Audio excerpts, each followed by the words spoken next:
Okay guys, welcome back again sa ating channel. Ito ang Knows the Truth. So guys, bago tayo magpatuloy po, humingi lang po ako ng tulong sa ating channel. Pa-like and follow na lang din po para updated po kayo sa ating mga talakayan dito sa ating channel, ang Knows the Truth. So guys, napanood naman siguro ninyo sa mga balita ang pag-uusapan nga natin dito sa issue na to sa impeachment trial.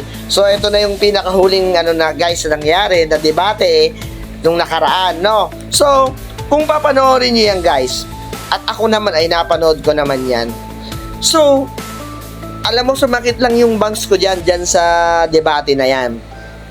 No, talagang napakagaling ni Senator Rodante Marcoleta. Grabe ang galing niya. Hindi talaga nakalusot ang umaapila, no? So ang nangyari diyan ay ang daming tinamaan sa kanyang pagsasalita diyan. Ang dami talagang tinamaan na senator. At sakit sa bangs. Ay nako, ito nakakaya ang nangyari kay Senator Soto. Talagang supalpal po si Soto dun si Tatay Soto nasupalpal ni Rodante Marcoleta. Ay nako, ang galing talaga ni Senator Marcoleta, pero yung issue na yan talaga namang matagal na kasi yan. Ang tagal na yan masyado. Sinabi nga ni Rodante Marcoleta hilaw nga. Ang sakit na nga sa ulo yan. Kumbaga parang na lang, ipaulit-ulit na lang sila dyan sa issue na yan. Kumbaga sa umpisa pa nga lang may hatol na nga dyan sa issue na yan about sa impeachment trial kay Sara Duterte. Binasura na nga yan. Tapos binubuhay pa nila ulit. So ano nga yung nangyari sa huling debate nila? Na-archive yung usapin na yan. So although hindi pa na-dismiss talaga yung usapin na yan sa about nga dyan sa impeachment trial na yan, pwede pang mabuhay yan guys. Pwede pang pwede pa nilang gumawa sila ng paraan para magkaroon sila siguro ng matibay na ebidensya para dito para ma-impeach nga to si Sara Duterte. Yan. So may pagkakataon pa guys na mabago ang isipan ng Supreme Court. Tawa na lang ako Mababago pa kaya ang tanong? 'Di ba? Kasi may hatol na. Kasi ang punto nga naman netong mga umaapila ay gusto nilang malaman kung talagang may pagkakasala si Sara Duterte dito nga sa nangyari sa na yan, 100 million plus na yan na corruption nga dito sa DepEd. So ang tanong, hindi ba yan inimbestigahan nung mga nakaraan? Bago sila nagkaroon sila ng ng complaint dyan about dyan sa nangyari, inimbestigahan naman yan nung una pa lang. So nasa ng ebidensya, sabi ng Supreme Court. So hinahanapan din naman talaga sila ng mga ebidensya kung talaga naman ba talaga nagkasala si Sara Duterte. So nagpasa naman sila, yung mga umaapila, nagpasa sila. Ano na nangyari sa ebidensya na ibinigay nila, ang kapal-kapal? Anong desisyon ng Korte Suprema? Anong desisyon ng Supreme Court? Di ba binasura? Bakit? Kasi hindi sila sumunod sa rules and regulation about dyan sa patakaran nga ng Supreme Court. Kumbaga sa umpisa pa lang guys, mali na. Kaya yung Supreme Court ay meron na siyang desisyon na wala na talaga. Kumbaga, maaari nga lang ay i-dismiss na yan. Yung usapin nga about dyan sa issue na yan. Kasi tumatagal lang lalo. At saka meron silang nalabag sa rules and regulation dyan sa Supreme Court, yung patakaran ng Supreme Court. May nalabag sila, masyado nang matagal. Kumbaga, kung yung bago-bago pa lang siguro yan na reklamo, ay maaari siguro silang talagang ma-impeach si Sara kung naibigay ka agad nila yung mga dokumento na magpapatunay na may pagkakasala talaga si Sara Duterte. Kaso ang tagal, pinatagal nila, guys. So nag-iisip sila ng bagay at pamamaraan para talaga ma-impeach si Sara. So ano nangyari sa desisyon ng Supreme Court? Binasura. Aray ko po. Ang sakit sa ulo bang. Ay nako. Talaga naman. Tapos yung binasura na, ano nangyari ulit? Umapila na naman sila. Anak ng teteng, binuhay na naman. So ano sabi ni Senator Rodante Marcoleta sa issue na yan? Hilaw. Kumbaga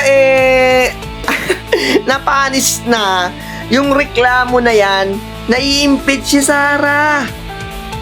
Ay nako, napanis na, guys. Kasi sobrang tagal na nga at nalabag na ang rules and regulation ng Supreme Court. So ngayon, itong muling debate nila dito nga sa impeachment trial kay Sara Duterte, ano nangyari? May nangyari ba dito sa mga umaapila? Sila Soto? May nangyari. Wale. Ano nangyari? Desisyon na archive. Pero ang kagandahan naman doon, guys, na archive lang naman siya. So pwede pang buhayin talaga yung usapin na yan sa impeachment trial kay Sara Duterte. Talagang magdaka ko. Siguro, eto na ang pagkakataon netong mga kolokoy na to na gustong i-impeach si Sara, Mga kolokoy yan Maghanap ngayon sila ng matibay na ebidensya na si Sara Duterte ay may pagkakasala nga dyan sa corruption na yan. Kumbaga, imbestigahan nila yan. So, alam ko, yun ang, sa akin lang yun, opinion ko lang yun, palagay ko lang yun, guys. Baka ganun ang mangyari. Pero kung pinatagal pa nila yan at nandyan sa archive yung reklamo na yan, wala na, guys. Mabubura at mababasura na yan. Bubuhayin man nila ay wala na silang habol. Although pag-usapan, pero wala na at may desisyon na ang Supreme Court. Hindi na po yan muling bubuhayin kapag nagreklamo ulit, umapila ulit sila, nasa archive na, tapos nag-apila ulit sila, binuhay nga ulit. Di pag-uusapan ulit ng mga senators yan.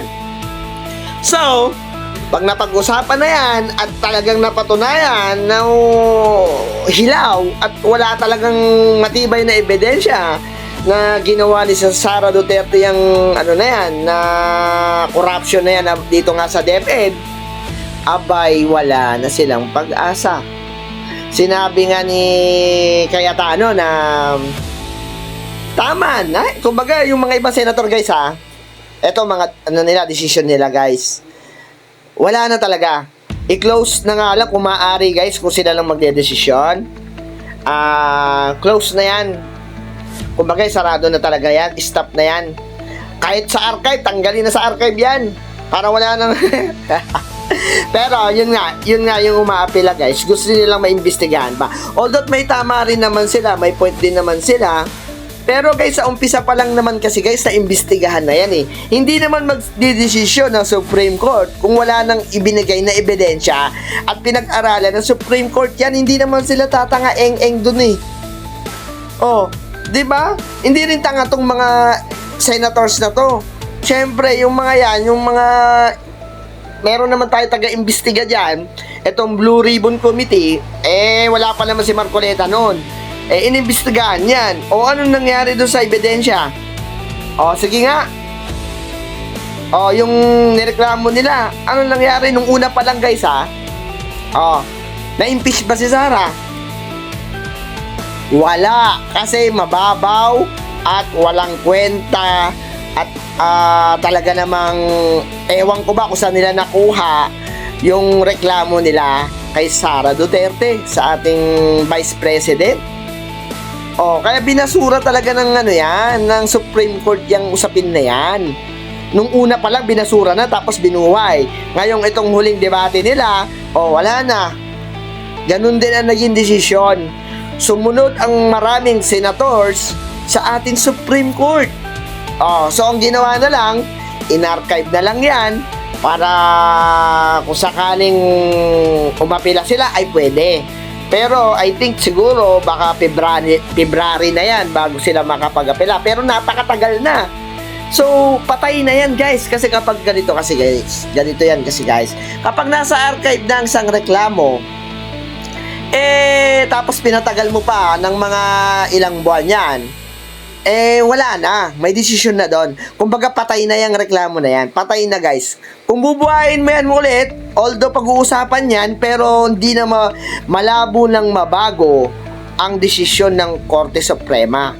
Itong Supreme Court natin, yung kataas-taasang hukuman natin. Hindi na nila babaliin kung ano ang naging desisyon nila about nga dyan sa reklamo nila. Kaya wala nang kabuluhan pa na pag-usapan yung issue na yan sa impeachment trial na yan kay Sara Duterte.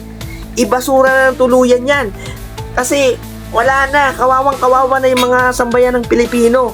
No, ang dami nga, eto nga, idol namin to si Rodante Marcoleta, itong bagong senator natin, itong Blue Ribbon Committee. Ang dami niyang binutata na senators. Talagang napakagaling sa batas ni Senator Rodante Marcoleta, idol, no? So, sana magpatuloy siya sa kanyang mga mabubuting hangarin para sa ating bansa. So, tignan nyo, napanood naman ninyo siguro na nasupalpal dito si Senator Soto at yung iba pa. Diba? Oo nga naman, may decision na ang Supreme Court. Ano bang gagawin ng mga senators? Although may kapangyarihan sila na ganituin, pero may karapatan ang Supreme Court na sila ay sundin ng mga senators kung anong desisyon nila. Kasi mas nakatataas po ang Supreme Court. So, kailangan nila magpasakop kung ano ang naging desisyon. Kaya nga, sila yung kataas-taasang hukuman. Huling paghatol diba? So, hindi naman siguro bobo yung mga nandyan sa Senado na hindi sila magpapasakop. Kasi, napakalinaw naman na wala na talagang patutunguhan ang impeachment trial dito kay Sara Duterte. Umahaba lang yan at marami nang naapektuhan at marami ng proyekto na napababayaan nitong mga senators dahil dyan. So ngayon, tahimik muna ngayon yan. Pahinga muna siguro sa usapin na yan about nga dyan sa impeachment trial kasi naka-archive naman na yan guys napagbotohan naman na ng mga senators na ganyan na ang nangyari, no? Kaya nga sana hindi na mabuhay yan, no? Itong mga umaapila kawawa naman, wala naman tayong magagawa kasi mas iiral pa rin yung katotohanan.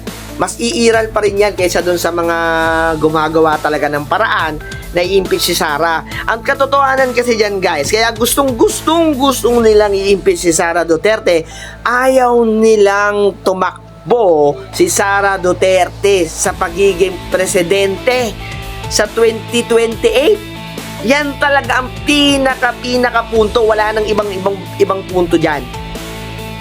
Kasi malamang tatakbo si Sara Duterte kung hindi siya na-impeach.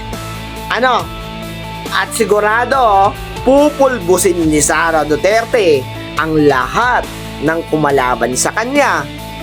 Nako, maraming matatanggal sa pagkakataon na yun. Kaya lahat ng mga boboto dito nga sa impeachment dito kay Sara Duterte na nireklamo nga ay malamang ewan ko lang kung kalahati doon ay mawawala, no? Hindi lang natin alam. So sana matapos na nga yung usapin na yan sinabi nga ng ibang senado na si senator na si Sara Duterte ay talunin na lang nila sa 2028. Oh, sinabi na nga yan eh. Talunin na lang nila sa susunod na halalan. Tama ng pag-usapan yan. Kumbaga yung mga senators guys, nagsasawa na sa usapin na yan, sa impeachment trial na yan. No? So, ano ang pabor ninyo guys? Itutuloy pa ba yan o hindi na? O, para sa mga gustong ano dyan, malaman na pa ng mas lalong pag-usapan natin dito yan sa comment section. Ano? Dito malilinawan tayo sa usapin about dyan. So, para sa akin, opinion ko lang guys ha. Opinion ko lang. Para sa akin, kung maaari nga lang eh. Kasi, matagal naman na yung usapin na yan. Para sa akin, nung umpisa pa lang mali na. So, mahirap na maging tama yan sa uli. Kasi ang totoo doon, umahanap na lang sila ng lusot na para matanggal si Sara Duterte. Yun na lang talagang hinahanap nila. At tsumechempo sila kung ano bang dapat ibato sa kanya. Pero sa totoo lang, may hirapan sila maghanap ng ebidensya.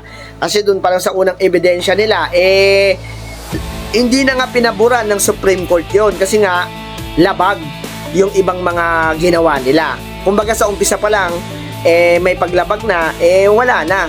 Talo na talaga sila. Yun ang aking opinion, wala na dapat pag-usapan dyan sa impeachment trial na yan. Kung may pagkakasala man si Sara Duterte, o nga, Diyos na ang bahala sa kanya. Kasi hindi naman papayag ang Diyos na makapagpatuloy pa si Sara Duterte kung talaga may pagkakasala yan.